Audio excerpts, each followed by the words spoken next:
Issei estava deitado no sofá do clube. Ele estava dormindo um pouco. Na sala ao lado estavam Rias e Koneko. Elas tinham acabado de realizar um ritual com Ásia. A garota agora parecia melhor. Rias teve que torná-la um demônio, pois muito do espírito de Ásia havia sido danificado naquele ritual. Enquanto isso, com Issei, Akeno observava ele dormir e até mesmo cutucava seu rosto, mas ela logo se ergueu ao escutar a porta abrir. Eram Rias e Koneko. Akeno deu um sorrisinho nervoso por quase ter sido pega no flagra. Akeno, acorde Issei. A Ásia já está mais calma, talvez ele consiga falar com ela. Sem nem mesmo precisar acordar Issei, ele foi se levantando, surpreendendo um pouco as três que estavam ali. Tá realmente tudo bem se eu falar com ela agora? Rias fez uma feição mais amigável para Issei. Ela mesma pediu para poder conversar com você, Issei. De certa forma, aquilo deixou Issei ainda mais surpreso, ainda mais depois de ver o medo que havia em seus olhos. Issei então se levantou do sofá, dando um aceno, e foi entrando na sala em que Ásia estava. Naquele momento, Koneko olhou em direção a Rias. Você acha que tá tudo bem? Rias se manteve em silêncio, porém moveu a cabeça em forma de aprovação. Assim que Issei fechou a porta, ele teve visão de Ásia, que estava sentada de costas para ele. Issei ficou esperando que ela fosse começar aquela conversa, mas ele estava errado. Um silêncio ficou ali dentro até que ele tomou coragem para dizer algo, mas, no mesmo momento, a Ásia começou a falar. Eu peço desculpas pelo que aconteceu ontem. Eu estava assustada, mas aquele medo que eu estava sentindo infelizmente foi direcionado a você. Issei deu um leve sorriso, embora soubesse que naquele momento ele foi levado totalmente pela emoção e pelo seu instinto natural viltrumita. Não se preocupe, Ásia. Eu não estou chateado. Soube que você se tornou um demônio, então fará parte do grupo agora. Seja bem-vinda. Ásia se levantou de onde estava e virou seu rosto para Issei, sorrindo de uma maneira leve e angelical. Mas era perceptível que não somente Ásia, mas todos ali ainda tinham um certo pé atrás com ele. Ele não julgaria, pois, apesar dos anjos caídos serem seus inimigos, a maneira como ele agiu foi brutal. De qualquer maneira, Issei começou a sair da sala junto de Ásia.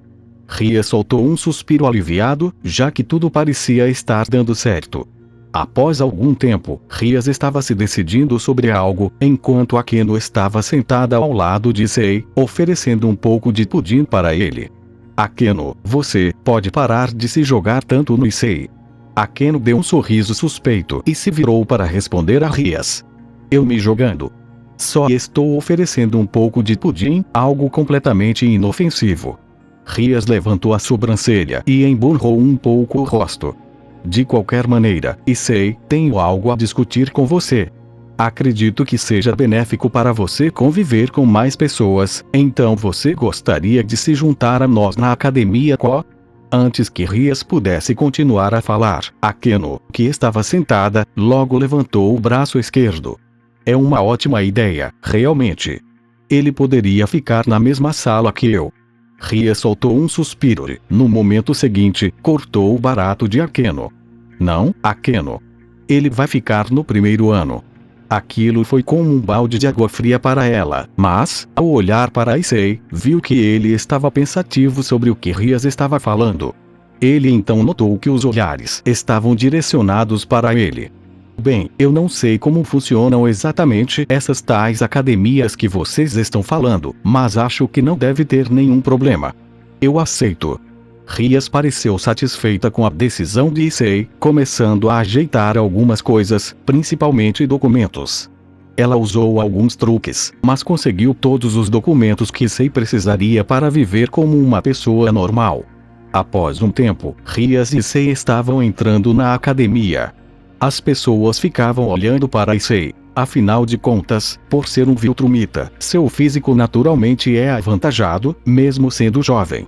Subindo as escadarias da academia, eles iriam encontrar Sona Cipri, uma das pessoas responsáveis pela administração da academia Ko. Ela iria ajudar Rias a colocar Issei na escola, já que as aulas já haviam começado há um certo tempo. Ao chegarem na ala de administração, Sona estava sentada em sua mesa, com algumas pessoas à sua volta, membros da sua família, pois, assim como Rias, ela também era um demônio. Assim que eles entraram na sala, os olhares foram voltados para os dois, e dentre aqueles demônios, além de Sona, outro se destacava. Cabelos loiros e parecia um humano transformado em demônio. Antes que Sei falasse alguma coisa, Sona foi a primeira a abrir a boca. Então esse é seu novo companheiro, Rias. Ele parece fortinho, mas não me surpreendeu nem um pouco. E Sei percebeu que Rias parecia um pouco incomodada com aqueles comentários, mas impediu que ela tomasse qualquer decisão que desencadeasse uma discussão ali. Creio que não nos conhecemos. Sou Issei, prazer. Antes que Sona pudesse falar algo, aquele garoto loiro logo se levantou para se apresentar de maneira entusiasmada. Ele ergueu a mão para apertar a de Issei. Prazer, meu nome é Genshiro Saju. Issei levantou uma sobrancelha, mas apertou a mão de Saju, e foi naquele momento que sentiu uma certa pressão. Genshiro propositalmente fez ele sentir aquilo, utilizando magia para testar o nível de Issei. Mas ele parecia um pouco decepcionado, pois não sentia um pingo de magia vindo dele.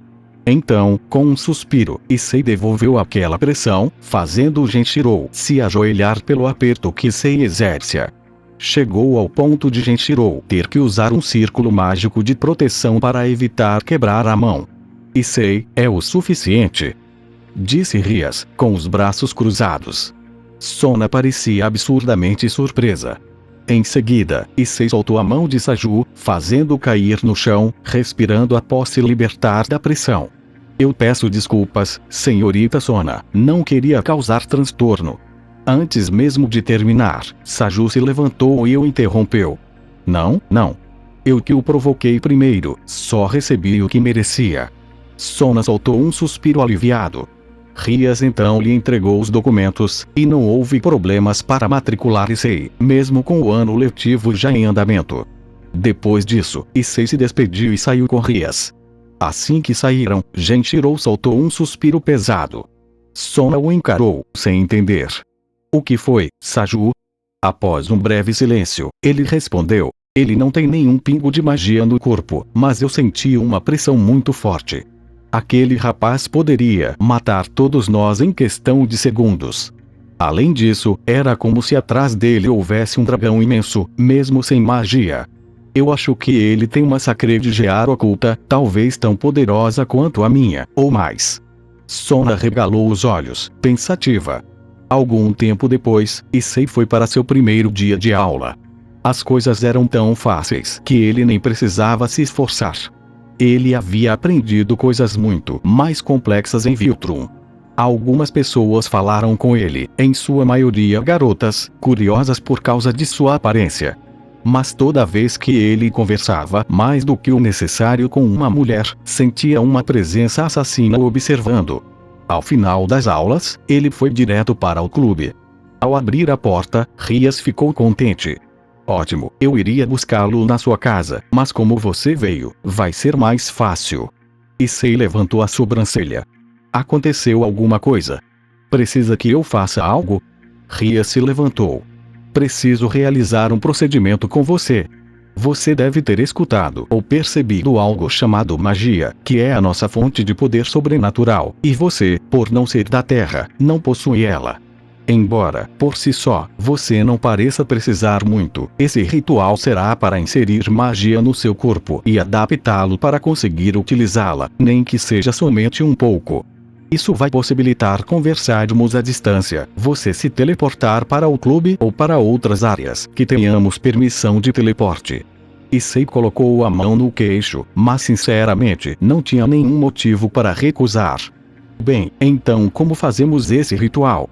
Ele perguntou. Então Rias estalou os dedos, e um pentagrama avermelhado apareceu abaixo de Issei, tendo as marcas da família Gremory. Rias fez um sinal, como um comando, para que ele se sentasse no meio daquele círculo, e assim Issei fez. Assim que isso aconteceu, Rias começou a se despir completamente. Issei escutou o barulho de alguma coisa caindo no chão atrás dele. Ao inclinar a cabeça um pouco para trás, corou completamente, virando-se de maneira instantânea. Rias não parecia demonstrar nenhuma reação adicional. Aquele tipo de coisa era normal para demônios. Ela se sentou atrás de Sei, encostando os corpos, e aos poucos, daquele círculo mágico, uma eletricidade negra e vermelha começou a se emanar de maneira intensa. Um daqueles raios começou a atingir Sei na região do peito, mas Rias estava ali justamente para amenizar a dor que ele sentiria, com sua aura protegendo para que não sofresse tanto. Não se preocupe, essa dor é normal. Como seu corpo não possui magia, estamos mudando ele um pouco. Mas não se preocupe, isso não altera nada. Sei não parecia se importar. Na verdade, nem dor ele parecia sentir, o que deixava Rias bastante surpresa. Foi nesse momento que a porta do clube se abriu. Eram Koneko, Akeno e Asia. Asia, de maneira instantânea, ficou corada com aquela situação. Koneko não demonstrou nenhuma reação, apenas entrou e foi pegar um pouco de café. Já Akeno colocou a mão no rosto. Poxa, Rias, você poderia ter me chamado. Adoraria participar. Rias olhou para Akeno em um tom sério. Isso não é brincadeira, Akeno. Não tire a concentração do Issei. Qualquer movimento em falso, ele pode se machucar mais do que deveria. Akeno soltou uma risada baixa e foi se retirando dali, mas, ao passar por Issei, passou o dedo pelo queixo dele, o que o fez se arrepiar completamente. Não demorou muito, e o processo terminou. Havia uma pequena marca de queimadura no peito de Issei, que não demoraria a desaparecer. Muito bem, deve levar até 3 dias para o seu corpo se acostumar completamente com a magia e você pode utilizá-la. Issei deu um sorriso. Muito obrigado, Rias. Você tem me ajudado muito desde que eu cheguei aqui. Conte comigo para o que precisar. Rias ficou um pouco corada e desviou o olhar enquanto terminava de colocar as roupas. Claro, Issei, é bom saber disso. Ela desviou o assunto, e assim que terminou de se vestir, um barulho foi escutado do lado de fora do clube, seguido de algumas batidas na porta. Ah, deve ser o Cecil. Ele disse que queria falar com você. Issei levantou a sobrancelha, se perguntando quem era essa pessoa. Assim que a porta se abriu, um homem loiro, de aproximadamente 40 a 50 anos, estava ali, encarando-o. Senhorita Rias, agradeço pela recepção. Você ainda não me conhece, rapaz, mas vai conhecer. Cecil estendeu a mão e olhou para Rias. Tem algum problema se eu levar o rapaz comigo por um tempo? Claro que não, Cecil. Temos uma boa relação, confio em você. Issei apertou a mão de Cecil e, em um passe de mágica, eles se teletransportaram do Japão para a base do Pentágono, nos Estados Unidos. Issei pareceu ficar bem surpreso com aquilo. Você também usa magia? Cecil deu uma pequena risada. Magia? Não. É tecnologia pura. Meu nome é Cecil Stedman. Sou um dos principais agentes de defesa desse planeta, com o simples trabalho de manter todos seguros e tudo em ordem. A senhorita Rias me passou algumas informações sobre você, mas eu gostaria que você se apresentasse pessoalmente. Issei suspirou, mas fez o que ele pediu. Meu nome é Issei, somente Issei. Não tenho sobrenome. Eu sou um Viltrumita. Prazer em conhecê-lo. Exatamente como Rias disse. Ela é uma ótima aliada, me ajuda a manter as coisas em ordem daquele lado do planeta. Ela confia em você, apesar de uma pequena transgressão que você teve há alguns dias. Mas até eu reconheço que aqueles anjos caídos mereceram. Issei ficou um pouco surpreso e ao mesmo tempo envergonhado. Prometo me controlar mais da próxima vez. Cecil levantou a mão, como se dissesse que não precisava se desculpar. Eu só quero saber uma coisa. Por que você está na Terra? E, ao mesmo tempo, gostaria de agradecer. Você ajudou os Guardiões do Globo com aquele kaiju e me poupou de uma boa dor de cabeça. Eu não tenho um objetivo claro no seu planeta. Eu despertei meus poderes antes da hora, e eles me mandaram para cá para evoluir. Mas meu povo, quando chega à maior idade, sai de planeta em planeta, resolvendo problemas e impedindo guerras. Quando eu estiver pronto, tentarei melhorar a Terra também. Antes que Cecil pudesse continuar, uma sirene começou a tocar por toda a base. O que foi? Perguntou Cecil. Senhor, em menos de 3 minutos, algo vai chegar rapidamente ao planeta. Tudo bem, chame os guardiões. Eu vou na frente. Cecil olhou para trás quando Issei disse isso, mas antes que pudesse contestar, Issei saiu voando, destruindo o teto do Pentágono. Ele poderia não ter quebrado o meu teto. Issei rapidamente voou até a atmosfera da Terra, procurando o que havia chegado. Issei, encontrei você. O rapaz olhou para cima e arregalou os olhos. Quem estava ali era ninguém menos que Nolan, seu pai. Continua.